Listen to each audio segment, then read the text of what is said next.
Wa vijana leo nimeamua zangu niende wapi? Nikatembee mlimani. Si unajua tena. Ukienda alafu kuna mwamba yule kule juu ya mlima namuona, ngoja nimzoom. Haonekani vizuri ataanza. Huyo hapo. Umemuona? Simu yangu ndio imeishia kuzoom hapo. Inazoom. Kwa hiyo mwanangu, je, na mimi nikaenjoy. Si unajua tena leo Jumapili, siku ya kupumzika mwanangu. Uhakika yani misele kama hiyo. Mlimani kwenyewe ndo hapo. Hapa ndo mlimani hapa. Nataka nikatembee tembee wanangu. Ngoja nipande mlimani hapa. Yofu kuna kisa leo nataka niwape.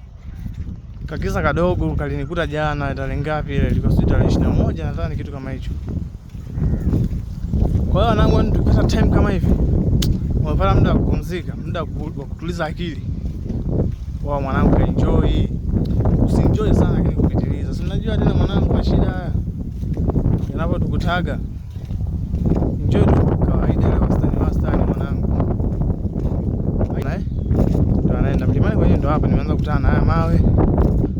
Nataka nipande zangu huko juu kabisa. Nataka nifikie yule jamaa pale yule.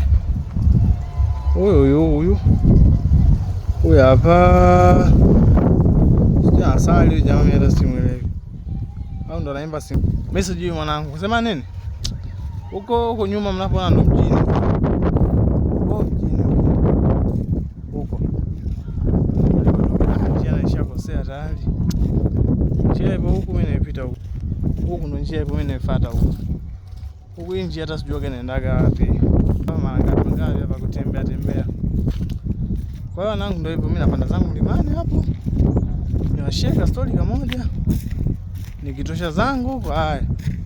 Nishuke niangalie kuna mahomba. Jua naye kali. Tapiga macho hatari. Kwa hiyo wanangu, ndio hivyo, kuna kisa nataka niwashare hapa. Ngoja nianze kurekodi.